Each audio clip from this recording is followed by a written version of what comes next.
Hey, welcome back to the Cash PT Lunch Hour podcast. I'm your host, Aaron LeBauer, and today my special guest is Ray Berardinelli. And Ray also thinks EMRs suck. So Ray, thanks for coming to the show, and I really appreciate you being here today. Oh, well, thanks for having me. Yeah, I definitely think EMRs suck. But that's a long story. We'll get into it, hopefully. Yeah, we'll save that for another episode. Ray, I was telling you a little bit beforehand. One of my first blog posts when I was writing my blog about 8 years ago was about like my perfect EMR. And I went through and listed all the things it should do. And there wasn't a single EMR out there that was going to do it. So I was still doing paper. And I could go through my list of what a perfect EMR is. But, it's like there was no, like at that time, it was still everything had to be on paper, or if you could put it on the cloud, you still had paper trails and all these things. And I know you've solved some of these problems. So that was one of the reasons I was like, well, I've seen what you're doing, and it's really awesome. I love the branding. Plus, we've had the opportunity to get to know each other the last few years. So before we get into EMRs, can you just share a little bit with our audience about, what first brought you to like PT and business ownership? Well, I got hurt playing football Mm-hmm. in high school, actually. And then I went and got treatment, and I was like, this is pretty cool. So that's how I ended up at PT. Then, graduated in 2000. Did a couple of years, working for somebody else, and then decided to hop into private practice. And well, then that's where this all came from. Like, I started to run into the problems. I was trying to run my practice. I was running a small practice. I still wanted to treat. I was one of those that, didn't really ever want to move out. Mm-hmm. Now that I'm all the way out, I didn't ever really want to move out of patient treatment. But eventually, I got there. It was just consuming my life. It was consuming my time. I was losing time with my family that I could never get back, and I knew it. Yeah. I knew the hour and a half, 2 hours a day that I was losing wasn't coming back. It was putting stresses on my relationships with my, my wife, with my children, with other people, because, well, time has to come from somewhere. Right. So when did you graduate PT school, and like how long was it between then and like starting your own business? 2000, and then well, let's do the reverse math. It was like 2.5, 3 years. Okay. I went real early. I knew in PT school that I wanted to have my own practice. Yeah. That I didn't want to work for somebody. So it was just a matter of time of learning enough, figuring out enough, mm-hmm. and getting up the guts. Yeah. How'd you know that? Like, what were the signs that you were like, I'm going to open my business? Or was it just this thought that just ran through your head? Well, it was a moment. Like, it was when my daughter was born, and I was sitting there looking at her. And I was like, I've been talking about this, been saying, when I'm ready, it's time. I want to start trying to make a better life for this family that I'm starting to have. And, I remember sitting in the hospital and thinking, I wanted to do everything I could to give them that better life. And then I realized the one thing that I couldn't give them, because I tried to give them the better life, was the time with me. Right. My wife said I was present, but I was never really there. I was in the room, but I wasn't present. That's what she said. Mm-hmm. I was in the room, but I wasn't present because I was typing away on my computer, or, talking about some marketing thing, or, I talked about it. I was thinking about it. I was working on it pretty much 24/7. Yeah. So you started your own business, like in network, out of network. It's a Cash PT lunch hour. How much cash? And then over time, kind of hybrid, in network, out of network, hybrid model. Just you, admin, other PTs? Me, other PTs, admin, like kind of a little bit of varying degrees of everything at different stages throughout the process. So what were the problems that you were running into? I mean, it's time, but like what was sucking up your time? Like what were the big bottlenecks you ran into?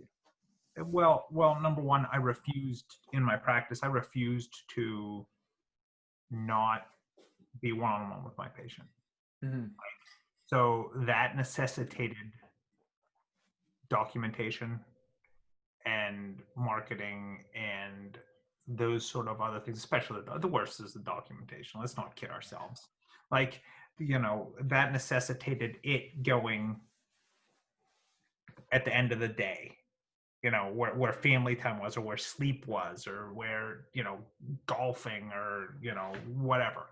It was in that space, and that was the space that I lost. And, it wasn't as bad when it was recreational activities. Mm-hmm. But as soon as it became like, okay, stuff that now I'm like, this is very important to me and I can never get it back. My children being small, and I'm watching them grow, and I know that I'm losing time. I know that it's going away. I can always make more money, but I can never get this back. It's gone. So I decided that, number one, I wanted to fix it for me. And then as I started the process, I realized I can do more than just fix this for me. I can fix this for a lot of people. I can make a lot of people's lives better. Like, dude, it's been since 2008 since I was in like doing some documentation other than my own. Okay, so it's 2020, so it's been 12 years since I've documented off of like my paper forms or my Google Docs, right? And I've got a cash practice, and it's just like, it takes me, if I'm not paying attention, it takes me 5 minutes to do a patient documentation, because it's just soap notes, and it's just, I'm document to cover my ass, right?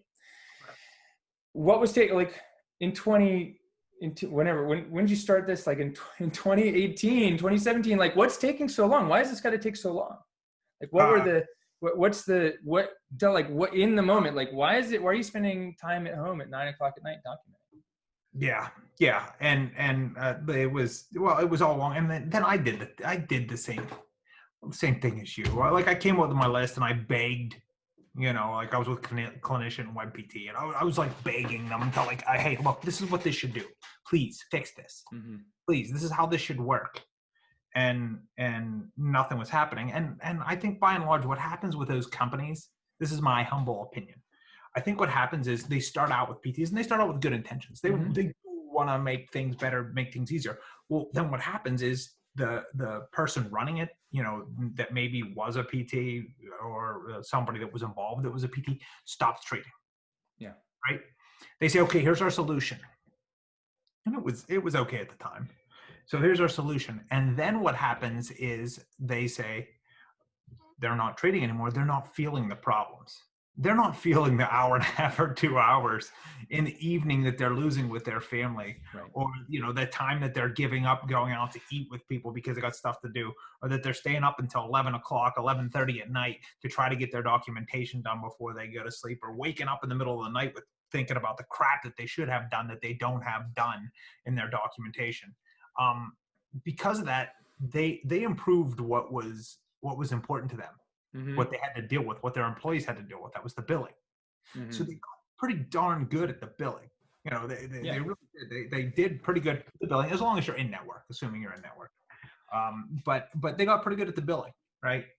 But the problem is they never really improved. Like, the product, like, I started with clinician, like, forever ago, 11, 12 years ago.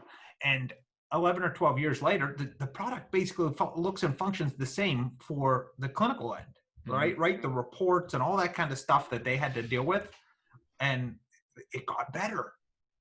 But nothing happened with documentation. It got left behind because nobody was feeling the problem. Mm-hmm. Yeah. So is the problem, like, is it, I'm having to document for insurance, or is the problem because it's a 10-year-old software that's just being patched along the way? I mean, both. Yeah. It's both. Like, and okay, so yes. So, like, perfect example, like, I talked to a number of people, but people are like, I'm not getting an EMR. Why? Well, because paper works a lot better for me. Well, yeah, if paper does work better, you should stay with paper.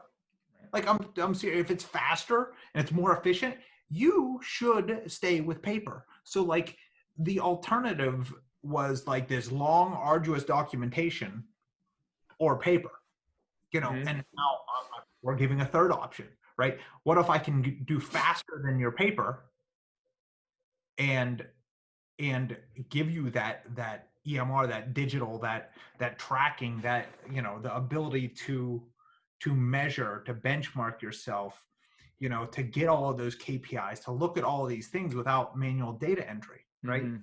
So you know, that's why I did this, because they Yeah. sucked, and I decided there was a better way. That's You know, awesome. so started working, and well, you to fix the problem, we've been working for 7 years and over 5.5 years of development. So, Yeah. so like, it really has been a long process. Yeah. Here, let me read. I just went and looked up my blog post. I want to read it to you. I'm not gonna read the whole thing, just my list. No, And no, if I'd love anyone it. wants to check it out, we'll try to put this in the shows. But I wrote this in 2014. Okay, so January 2014. So almost 7 years ago.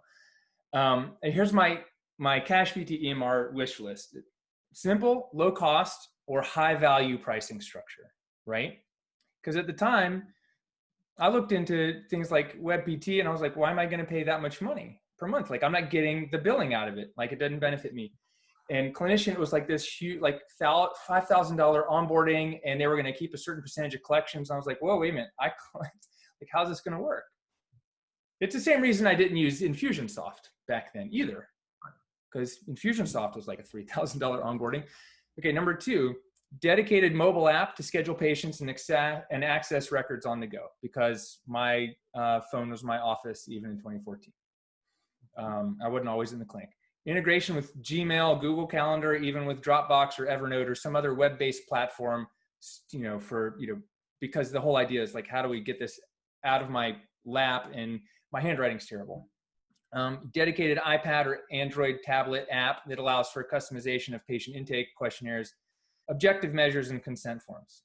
So really, like, it's just like point two of how can I get it from my mobile app, but can I make edits to it? Which in 2020, we should be able to, the technology's there. In 2014, it might not have been. Zero need, here's one of the big ones, zero need for any paper, because everything at that time was, yes, I could scan it and upload it, but I got to sit there for 10 minutes to scan a 3-page document.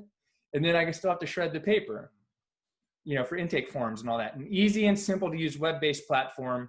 And number 7, which I think when I look back now is an important one. And I know if I was going to make this list again in 2020, there might be other things, but it was number 7 is the feeling that this is saving me time, money, and energy, right?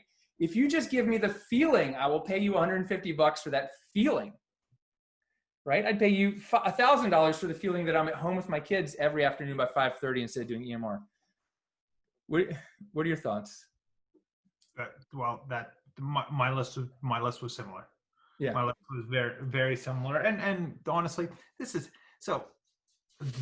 is gonna always be a work in progress, like forever. If I'm doing my job right, this is always going to be a work in progress, like forever and ever and ever. Like, I don't want it to be what we all saw, or maybe you didn't even see with WebPT, with Clinician, where, like, you know, for extended periods of time, it's the same damn thing you get, you know, they're the same. They add like little teeny tiny tweaks, and every time something comes down the pipe, so you don't even know this because you're in cash, but like, well, maybe you do, but like with Medicare, you know, with, you know, PQRS and MIPS, and every time something else comes out, what happens?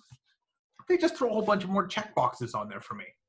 So it's like, oh, okay, so there's extra work, so here, I'm just going to dump it on your plate. Yeah. And good luck with that. I know your documentation is taking you an hour and 20 minutes. This will only take an extra 5 or 6 minutes a day. No big deal. Here you go. You know, and we wanted to be different. I'm like, I have to do something to start yanking that crap off of people's plate. Like, they're creating these ridiculous, let's be honest, they're ridiculous. They're creating these ridiculous schemes to figure out how to stop paying therapists as much money every year, and how to nickel and dime you out of paying you. The insurance companies. Yeah, the insurance companies, Medicare, whoever. They just keep coming up with, you know, oh, well, now we have the CCI edits and the NCCI edits, and, you know, and MIPS, and, you know, they just keep, and no, I wanted to be something that did it for you. I wanted to create software that does it for you, that creates that efficiency. Like, because let's be honest, everybody's running to cash, and a big part of it is not, well, naturally you can get paid more, but um, a big part of it is the damn documentation. Yeah. Like, it takes so long and it's so arduous. And every time Medicare comes out with something new, guess what?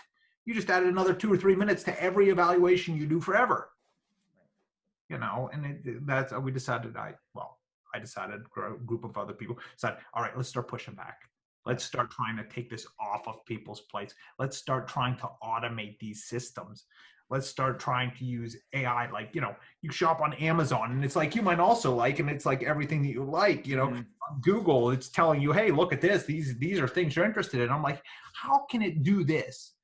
But my documentation can't tell me what maybe I might want as a goal. Right. Like, come on. Yeah. So what, how have you solved this problem of like just adding to the list rather than making it more efficient? Well, first off, started from a part of, trying to be honest with myself and honest about the process. Yeah. Documentation is primarily CYA. Mm-hmm. Right? Like that's primarily what documentation is. Like, it's not improving this relationship between my patient and I. It's not improving the quality of care that I'm getting. If anything, it's making it worse. Right. You know, so from that realization, the idea was, okay, now let's do the CYA. You know, let's do all that. Let's automate it. Let's make the system use algorithms and dig out functional deficits, what the therapist likes, what they've done in the past, and automatically make this thing alter itself. Mm-hmm. So that it's digging out for the therapist. It's trying to do the assessment for you. It's trying to do the plan. It's trying to pull all the goals for you. It's trying to fill out your evaluation complexity for you. All of these things that were manual tasks, we're now using AI to try to do for you so that you don't have to spend all of this time, you know, like an eval taking 15, 20 minutes. Are you kidding me? You know, my physical assessment of the person takes that long. Mm-hmm. You know, like to put my hands on them and to do special tests and strength and range of motion. That's how long it takes me. And then I got to go to when I'm done, it takes me over that long again to get that into the computer. Like, yeah. So, you know, but Ray, I'm going to play devil's advocate here, but, you know, I know that there have been articles that have come out in the past where medical errors in hospitals are being made because they're just passing forward the information from the last visit. Nothing's being updated and, you know, red flags are getting missed. Like, what are you doing, or what have you figured out that's keeping this like compliant and ethical, you know, but also saving time? Version 1, it's digging out your therapy list. So it's like, so it's looking at your flow sheet. Mm-hmm. If you haven't made any changes into your flow sheet within 3 visits, it's starting to flag the accounts. Mm-hmm. Starting to say, hey, this hasn't changed, this hasn't changed, this hasn't changed. So instead of just doing like, copy forward, it's starting to flag like, hey, nothing's changed. Right. This isn't skilled care. You need to change something in here. You know, so that's part of it, you know, and there's just tons of stuff. The evaluations are like our biggest, they're the biggest time suck, you know. Mm-hmm. Like, people, we get good at those things, and like on the daily notes, we get pretty good at those. Like, and they're carbon copies with small changes. Our software works different because there's logical flow in it. Mm-hmm. So like, if the patient says, so say you set it up this way so that on the second visit you ask them, is your pain worse? Yes. Okay. Well, did you do anything? Have you had a fall? Have you had any of these following things? So now it's going down a rabbit hole. So now each individual visit, the patient's filling this out either at home or in the waiting room. You know, there's like 4 or 5, 6 questions that they fill out. So each visit, it's going to look different because it has logic based upon the patient's response. Right? Yeah. So now we're not going to look like the carbon copy one-off because it's patient driven, it's patient feedback driven, you know. So it's it's really allowing it to remain fluid, and it flags itself if the flow sheet's not changing. That's kind of cool. So the patients come in, they say, "Hey, what's up? I'm here for some PT today. I'm the 4 o'clock," and they get a little questionnaire, and they go, "Dick, dick, better, worse," and it kind of like feeds forward some of that info They to the can use therapist. a tablet in the office, or they can do it at home on their phone. They can do it in the waiting room on their phone if they want, if they prefer that. Especially like with the COVID thing, everybody's not afraid of touching stuff, so cleaning stuff. So if they fill it out on their phone. Yeah, that's awesome. That's cool. What else? What else? So if like the eval was taking like 15 or 30 minutes, I mean, geez, I've used to spend 30 minutes on some of these because I would write up a really nice note, send it to the referring provider. And I did that mostly for marketing, and it got me like through my first summer, but beyond that, it didn't really land me any marketing points. But what else is, what were the other stick points, and how else are you guys really helping save people's time? Well, the stick point, well, that eval, like, that 15, 20, half an hour doing an eval, we're now with AI, we're down 2-3 minutes in eval. Wow. So like when you can do, 5-6 evals in the time it used to take you to do one, you can do a whole day's worth of work in the time that you're doing one eval. That's huge. I mean, that's huge. And the other places, they're like marketing things, right? So well, Infusionsoft, right? Mm-hmm. I use Infusionsoft, you use Infusionsoft, right? So the one big problem that we had with it was, sorry, my I told you before, I'm at home, we're on protocol because one of our family members had it. So I apologize. No worries. But anyway, so one of the big things that happens is, so like with that Infusionsoft, is that you have to manage lists, right? Mm-hmm. You have to manage lists. People have to go off and on lists, right? And Infusionsoft, well, it's not really feeding back to you, right? So there's no feedback between your therapists and the Infusionsoft. Infusionsoft isn't saying, like, when the patient walks through the door, hey, you send them an email. Mm-hmm. It's not doing that. It should. It doesn't. So that's part of what we're doing also. So now ours are automated, like the list. So you take that first phone call, you go through the intake script. At the end of the intake script, when you hit save, it dumps all of that information into the initial evaluation, so the patient never repeats themselves. Whatever they get on the first phone call dumps into the subjective portion of the initial evaluation. The goals actually become your first 2 goals, right? Those goals also become embedded in your emails. So the emails look custom because we're talking about their goals in the emails. Nobody has to manage anything. When you click save, 45 minutes later, that email goes. Brilliant. So you guys have like a direct integration with your software and like Infusionsoft or ActiveCampaign or anything else? No, we build our own. Okay. Oh, so it's built within, so the emails and the automations are all built within your program. Text message, ringless calls to voicemail. Wow. So like, say the patient doesn't show up for a visit. Yeah. Their phone doesn't ring. It shows up as missed call with a voicemail and say it's you. Hey, it's Aaron. Hey, I was just trying to reach out to you. I saw that you haven't been in the past couple of days. I was just wondering what was going on, and something's up. I know we discussed during the initial visit how important adherence was for you to be able to get your life back. Mm-hmm. Hey, just give me a call whenever you get a minute. So now you record that one time. Whenever they hit the drop-off list, it automatically sends them that text message, follow-ups, emails. Hey, in order to get back to playing with your dog and your grandchildren, we have to see you. If we don't do that, there's nothing we can do to help you. So we have all copy for this and everything. So these just automatically run. They're just nice. So those are on automated like triggers. And so some people, if you're like, well, we're starting to get lost in the tech, it's just like where an event happens, and what Ray is saying is just triggered certain like text messages and emails based on like time or activity or inactivity, right? Is that the easy way to explain it? Right? Yeah. And different points, like when, like for like cash, there's an EOB one you can just check. Mm-hmm. It'll not for cash, for insurance. You check the EOB one, whenever their EOB is coming, it tells them that their EOB is coming and that they're going to see denials in it and all this stuff, because you lose a certain percentage of people there. Right. you lose a certain percentage of people after your first visit because they're sore. So we're trying to fix that. This is Jerry Durham stuff. So we're trying to fix that patient experience. So we're putting that after the first visit, we're sending them that message saying, hey, text or however you want. Don't be surprised if you get sore. I know I already told you this, but I'm going to reinforce. Right. So you send it to them. So you're plugging all of the holes in this.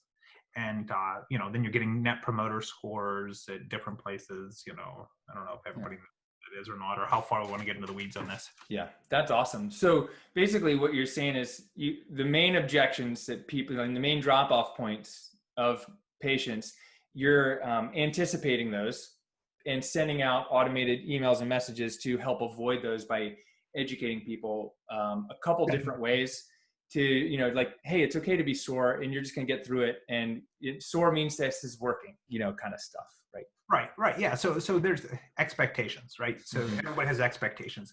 Either you set your patient's expectation, or if you don't, your patient will set their expectation for you. So every time you have an opportunity and you don't set their expectation, there's a chance that you're going to lose that patient because they just set their own expectation. And when their own expectation isn't met, now they think that something's wrong or this isn't going the way that it should.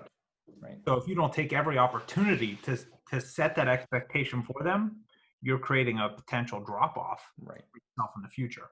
Because their expectations being set by Google, Instagram, their friends, the physician who told them they should never bend over again and their body's going to explode into a million pieces.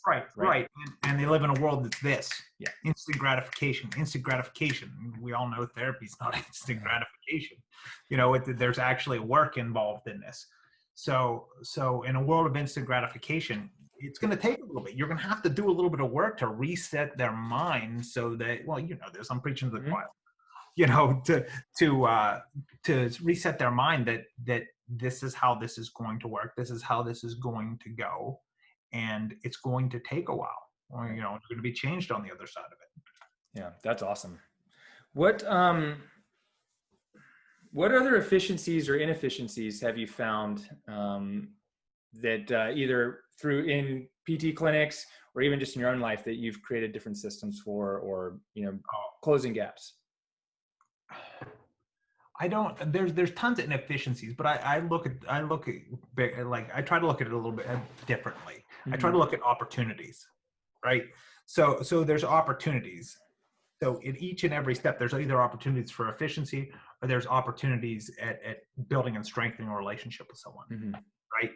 So like, you know, that net promoter question, like we build all kinds of stuff around how likely are you to refer us to our family or friend on the scale of 0 to 10, right? So we built all kinds of stuff around that because there's a huge opportunity right there because the patient is right in front of you, right? And I can hand them an iPad and say, hey, would you mind filling this out? They inevitably say yes. Now I have an opportunity of peeling their head back and see if they're about to drop off. I have an opportunity to see if they want to tell other people about me or not. Yeah. Right. So now I've created efficiencies in marketing because now I know you gave me a 9 or 10. You want to refer to me. Well, guess what?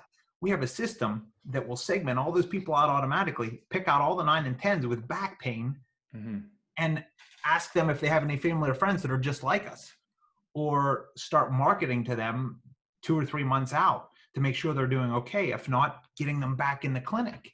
Right. So this is part of your list. This is part of your list. Like, it's got to give me a better return than what I pay for it. Right. And by and large, they don't. Like they manage paperwork for you. Right. So we wanted to do it differently. We want actually to put money in the bottom line. We want, for every dollar you pay us, we want to show you return on investment. Yeah, that's awesome. So it's like you're making the documentation faster, but you're using that information to integrate with the marketing, the cultivating word of mouth, which is really what the Net Promoter Score does, and keeping people around and compliant. Right. Yeah. It's to find and plug all the holes, and then to turn your happy patients into referral machines. Yeah. Let's talk about the Net Promoter Score, because I'm pretty sure a lot of people don't know about this. Because I didn't know about it, and I mean, you mentioned Jerry. Jerry taught me about it too, and I was like, oh, this is brilliant. So can you tell everyone a little bit about what it is, when do you send it out, and, like you've talked about a little about what you do with the information, but can you just share Yeah. the basic question and what you do with it?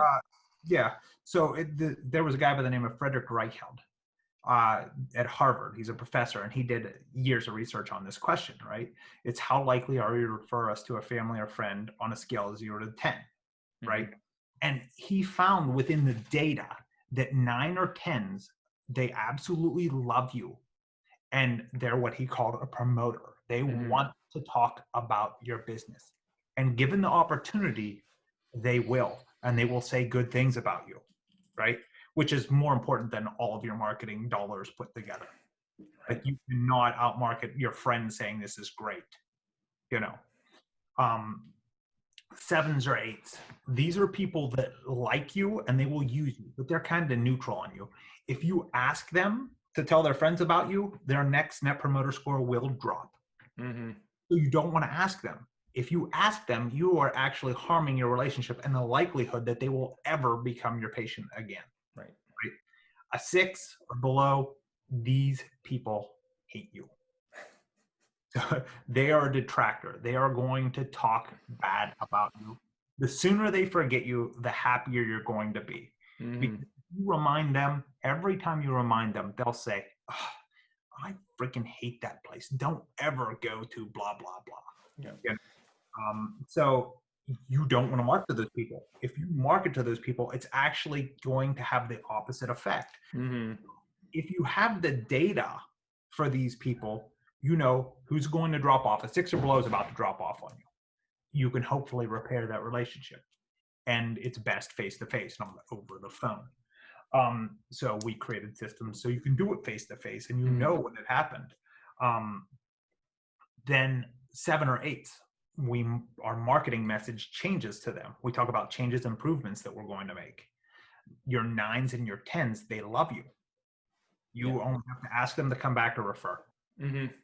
Right? So by bucketing these people, well, first you have to get all the data, right? So we tried texts and emails, and you get about 25, 30, maybe if you're really good, 35% of the data. So we started using an iPad. So, we pass them an iPad and say, hey, would you mind filling this out for me? And 99% of the people say, sure. And they'll give you that. We ask them 1 or 2 other questions. And then that information is all pushed automatically to our app that the therapists have. And it tells them, hey, this is their net promoter score. Nice. Along with whether they're improving or not. At what intervals do you ask for that? Is it like day 1, day 10, or visit number 2 or 3, or? Right. Visit number 3. WebPT did some, I love data. WebPT did some research in 2018 that showed that the 4th visit is your highest drop-off point. Yeah. So we do this at the 3rd visit to try to get ahead of that. So now we can identify those people on the 3rd visit. Their therapist, who has the relationship with them, walks into the room and sits down and finds out what's going on. And if we find out from the app that they're getting slightly worse, well, now we know what's going on. We know what the problem is. Or if they say they're not happy with the front office, well, if they're not happy with the front office and they're not getting better, that's what's going on. Yeah. So we walk into the room, we start talking to them about that. Hey, sometimes this is how this goes. Sometimes it's a process. It doesn't always work straight up. Sometimes some people get a little bit worse before they start getting better. Hey, what's going on with the front office? I always want to make sure that we're creating the best environment possible for you. So you have a conversation with them and find out what's going on. And then you save those people and you keep that money in practice. It's not as big a deal with you guys, like with the cash people. If you're selling a package or something like that, if it don't come back for a while, I mean, it does hurt, but it's you got your money anyway. It's not bottom line. Yeah, we use it, and I send it out by email. I can't remember exactly when. It's been a while since I put it in there, but sometime after like the 1st or 2nd visit, after like a week or so, and then maybe in like the 6th or 7th week. And I don't get like, it's interesting because a lot of people reply to my emails, but they don't always do this one. I don't think I get as high of a response as I would like. But, so my question is, what about the people that don't want to respond when put in front of it? Could we assume that they're, scoring somewhere in the middle, or they don't see? I mean, is there any information you get from that? I don't really make any assumptions. Like, I really don't. Like, we get 99% of them. Like, 99% of the time. Because you put it in front of someone's face, please fill this out.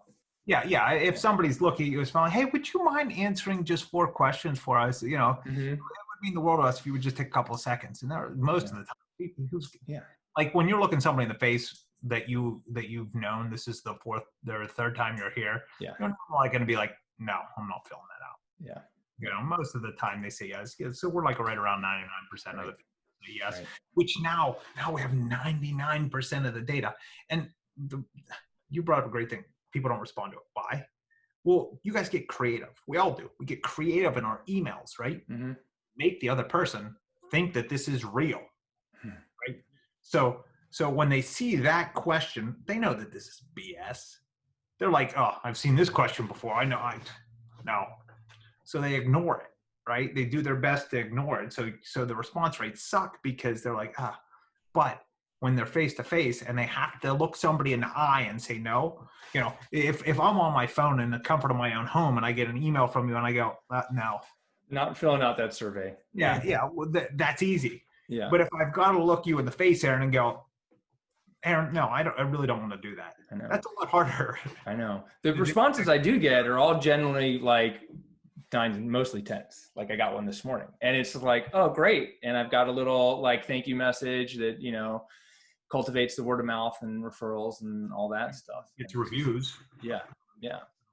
So it's interesting. I mean, it's an interesting thing, and it's a great question. I think like if you have the capacity to put in front of someone's face and do that, I mean, it's awesome. I think I'm sitting here churning, going, okay, how can I do that and not take extra time out of people's and put it into their file and like all those things, but because I don't have the system that automatically like yanks it all in there. Yeah, I honestly, if you're putting it into a file, it's not like, I mean, you put it into an Excel sheet and yeah. Well, I don't even put it in there. I just have like a type form that they go to and I get the email response and I can see it and I know when my team's doing a great job. Yeah. Well, they like, so like if you can craft the messages to the happy people, right? If you can get referrals, if you can get new patients out of these people because they want to send you, like I said, that's I don't really look at the time cost. Every time is an opportunity. Right. It's just one opportunity. This is another opportunity. This opportunity to gain new patients from fitting. Right. With no marketing effort other than some generic email that's running forever. I know. I mean, it's incredibly powerful, and it just brings up the point that like the last 10 minutes, what we're talking about is building a business, making more money, and marketing without spending marketing dollars outside of our business on new customers. Right, and time. Right. Because wouldn't you agree? Like the people who've already become our customer, the best referral source, as well as more likely to spend money with us and do business with us again. Oh yeah. There's a classic stat, right? It's not just for physical therapy, it's across all industry, right? Mm-hmm. Everything. 80% of your future money comes from 20% of your past or current customers. Wow. 80% of your future money comes from 20%. So like if we can tick this dial by 1%, just move it by 1, maybe 2%. That 80% goes to 88%. Just by a 2% change within your practice. Like it's big. You won't even notice it. But you can have 8% growth with nothing. Like that's the biggest leverage point in your practice, because front end marketing, bringing these people in, it's great and it looks good, but this small change that gives you disproportionate results, that costs next to nothing in comparison, like that's where you should focus your energy, at least a little bit of your energy. Right. that point so that you can get that disproportionate result for your practice, for yourself, for your life, for your family. Mm-hmm. Yeah, no, that's awesome. And I mean, that ticks my wish list number 7. My last one is like, how can it save me time, money, and energy and effort? I mean, that's really at the end of the day, it's not just time documenting or, trying to, make sure patients get reimbursed or we get reimbursed or we get money from the insurance companies. It's like, how does this, make my life, patients' lives in the business run better and faster and smoother? Yeah. Right. Something like that. Yeah. I mean, it's like, this, the money. It's like the time suck. I don't want to deal with the time suck. I want to spend time with my patients and family. Exactly. And that's, so there's a ton of data out there, right? Yeah. Right. So the WebPT also did data, right? So they showed the drop-off rates for everybody. They said 75% of people don't complete their plan of care. Wow.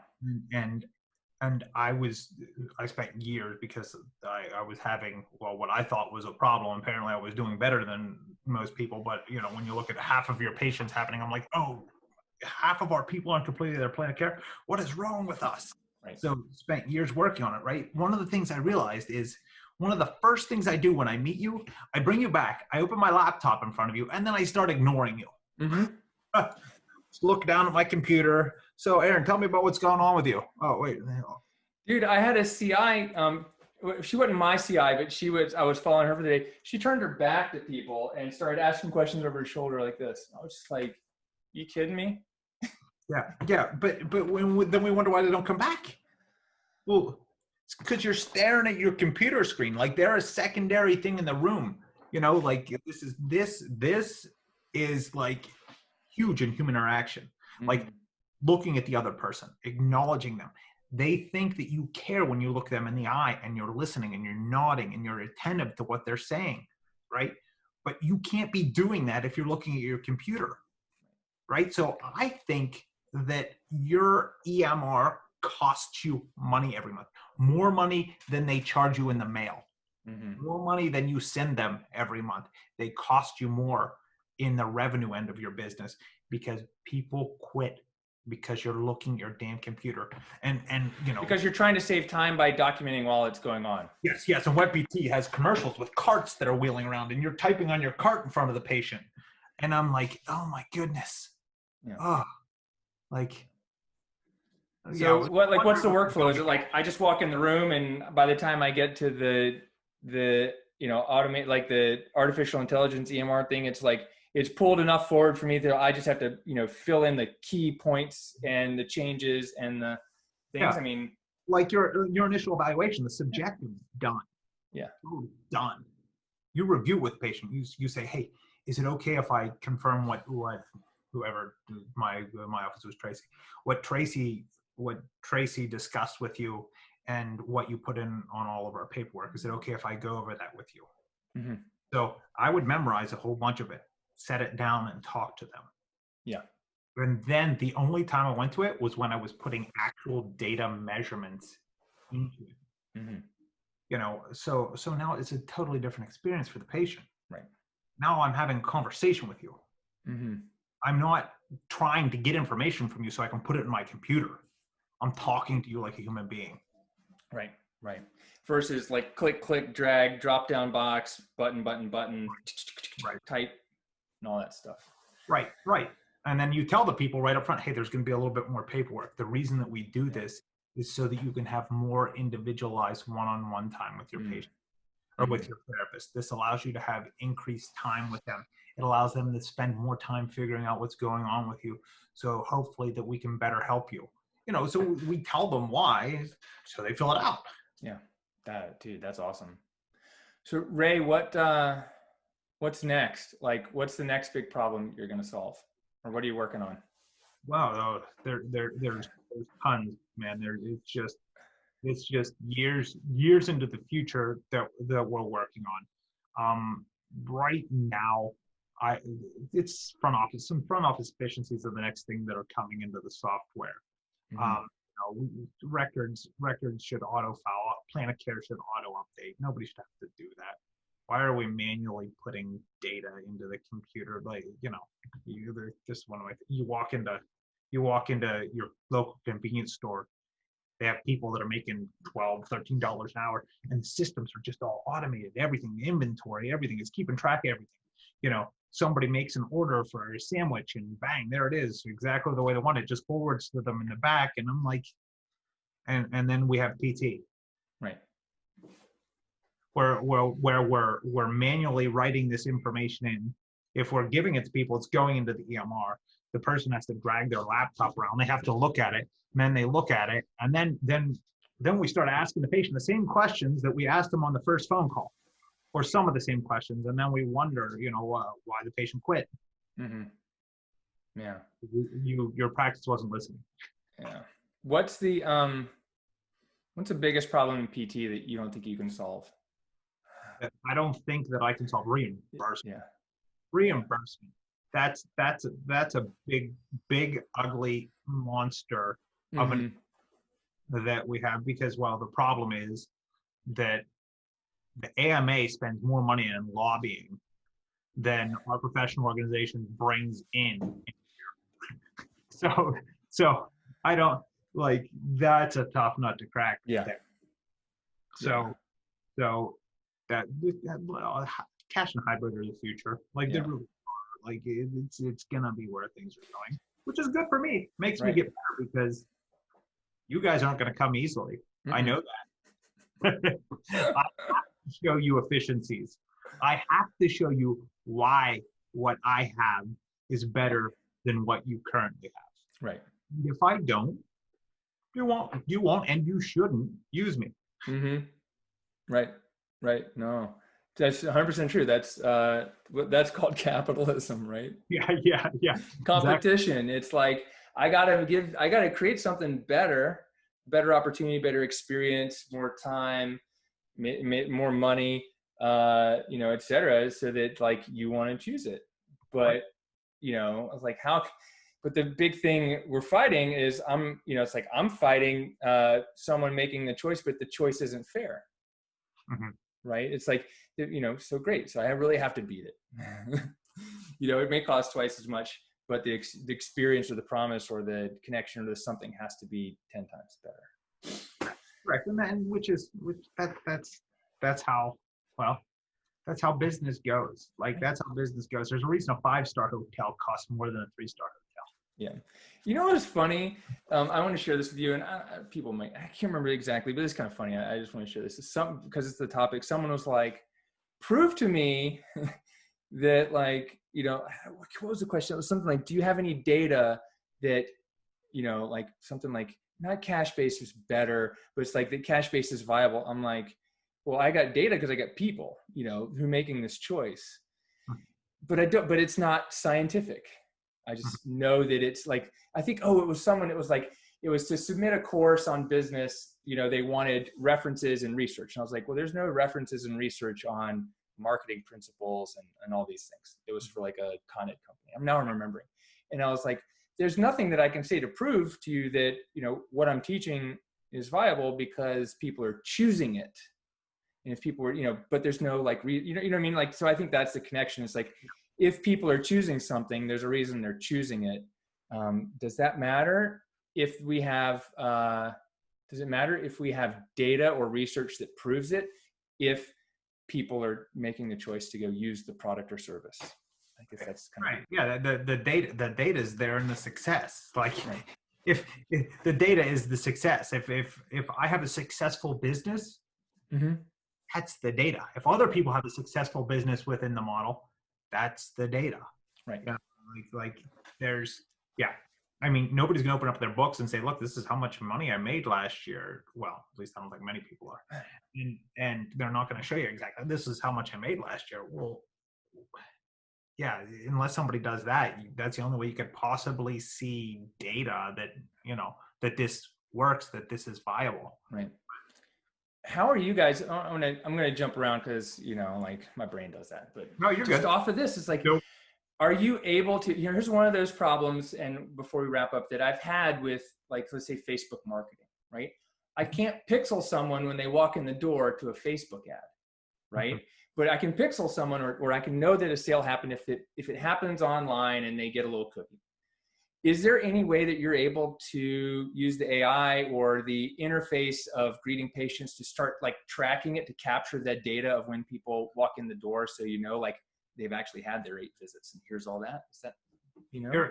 You're kind of getting, so we have part of it, we're working on part of it. So like we want to be able to pull the data in for touch points, right? So how many times did this person interact on Facebook before they showed up? Did they interact? Didn't they? Did they show up? One of the things is right now that we're doing is in our intake script, there's an area where we start the front office and we train people. Look, you've got to dig, you've got to push a little bit here to find out the real reason that they came. Right. You know, so if they're coming, you know, did they see it? Did you see our Facebook ad? Did you see this? Did you see that? Or, you know, they say, oh, I just knew you were here. Oh, so you didn't, nobody told you about us. You didn't see anything. How did you just know we were here? You know? So, and if they say, well, I don't know, I just knew, then we let it go. But we're also trying to find out, you know, say, well, I did see this. Oh, okay. Well, now that Facebook ad had an influence. So now we're going to bucket them, right? And then we track your ROI and automatically calculate the ROI on every dollar you spend. We count the number of visits. So it's not like this patient's worth $1,000. If they only come twice, they're not worth $1,000. Right. So we track that and put that out there so you can kind of see. So now you at least have an idea of where your money is being best spent, where your highest ROI is coming from. Yeah. But down the road, we want to start pulling all of that front end data in, because I'm a data dork, and they're put it out there. Yeah. I mean, it's interesting because I can tell you, like, when I started my business, it was just me. The data didn't really matter. I mean, the data didn't matter. It was my bank account mattered. I was like, oh, bank account, right? Data didn't matter, right? But now that I'm like managing other people and, you know, I'm not in the clinic and I want to get a good idea about, you know, how's my clinic running, the data is more important. And I see why some of those things matter. Or, you know, like I remember hearing at one of the conferences, like, it's like, oh, billable units. And it was only, you know, we only got 3.8 billable units per hour. And like, why that? Like, I was like, if you told me to bill 4 units an hour, I'd bill you 4 units an hour. It's like, why? Like, I don't understand how it could ever be less than 4 an hour. Right. But, so, you know, and I'm just like, that didn't make sense. But I'm starting to see why people want to track that, because it gives me the health, right? It's an interesting, like, change in people as entrepreneurs to going from being the technician to being the manager, right? To managing something, like, because and there's a quote from a book, I think it was called Titan. It's about Rockefeller. And in the one quote, and it always stuck with me, it said that Rockefeller had an almost mystic faith in numbers and what he could see in them, right? And he was the richest man that ever lived. The data will always tell you, and the quote goes on, it fetters out hidden inefficiencies. It shows cheating, it shows lying. Like, everything is there. It's all in the data. So yeah, but it's hard. It's hard when you're well, basically what I was, you know, where you're the practice owner on one, and you're the technician or the therapist on the other side, right? So you're wearing 2 hats. You got an hour and a half worth of paperwork. Where am I finding the time? Right? And that's why we did this. So we started building this out so it'll automatically calculate your ROI for you. You don't have to do anything. You don't have to manage lists. You don't have to look at numbers. It will just spit it out. You run the report. You know, you run your report, bang, here it is. Here's your ROI for every dollar you spent. Yeah. Wow. That's awesome. No, it's and I'm telling you, like, it's true. I mean, it's like, I can see it, and I'm still learning how to interpret it and what it means in the real world. And like I said, like, there's some of these pieces I'm missing. Like, I'm gonna spend $1,000 on Facebook. I want to know, like, you know, is that bringing me actual results? You know, right? Yeah, and people talk to you about leads and how many of those leads converted to patients. Well, converting to a patient and completing a plan of care are 2 totally different things. Right. If you send me something and they come and they do their evaluation and they go away, I didn't really make much on that person, you know, because the cost of getting them in the door, the cost of my labor, the cost of everything associated with that first visit, the extra hour and a half that I have to spend, you know, or half an hour, whatever the heck it is with that patient, well, hopefully not anymore with my software, Right. but you know, that extra half an hour that you have to spend, that cost all goes in there. Just because it's not being billed doesn't mean it's not there. Right. Just because you're not tracking doesn't mean that it doesn't exist. Right. We can ignore it, but that means it doesn't. That doesn't mean it doesn't exist. It's like, Right. Like little kids who go, like, if they can't see you, they're like, "Oh, you don't exist," and they're like, "Oh, hey." You know? Yeah. Yeah. Ray, is there anything else that you'd like to share with our audience, or you think would benefit people before we finish up? Well, I would say two things. Keep your eyes open. Look around. There's better things out there that are going to help you. And then once you find it, don't be afraid to move. Don't be afraid to jump. There's a lot of people are going to miss opportunity when it's right in front of them because they see it, they feel like it's a good idea, but they just don't move. So if you see something that you think is going to make your life better, you know, whether it be Aaron, whether it be me, whether it be somebody else, do it. Hop in, give it a go, put your all into it, and get out the other end, and it'll make you better. Awesome. Thanks, man. If someone wants to learn more about you, Ray, connect with you, or even just check out the EMR or take it for a test drive, what's the best way for them to find it? You can hop on. Well, you can check out my PT Business Builders group. You can always get me there. You can message me on Facebook too. I get that pretty frequently. Or you can go to selfdoc, SELFDOCAIMR, no E, AI. And there's a demo button there if you want to get a demo, or if you just want to look around, there's tons of information that you can look around there. Awesome. Thank you very much. Appreciate you having you on the show and spend the time with us. My show now. Wow. I'm moving up in the world. Yeah. Thanks so much, Ray. Appreciate it. All right. Thanks for having me, man. Have a great evening. Yeah, this is the Cash Beauty Lunch Hour. This is Aaron LeBauer, Ray Berardinelli. And go out there, take action, you know, like whatever, like take action, do it, get it done, and stop focusing on the things that are wasting your time. Find some efficiencies in life, and we'll see you on the next show. Peace.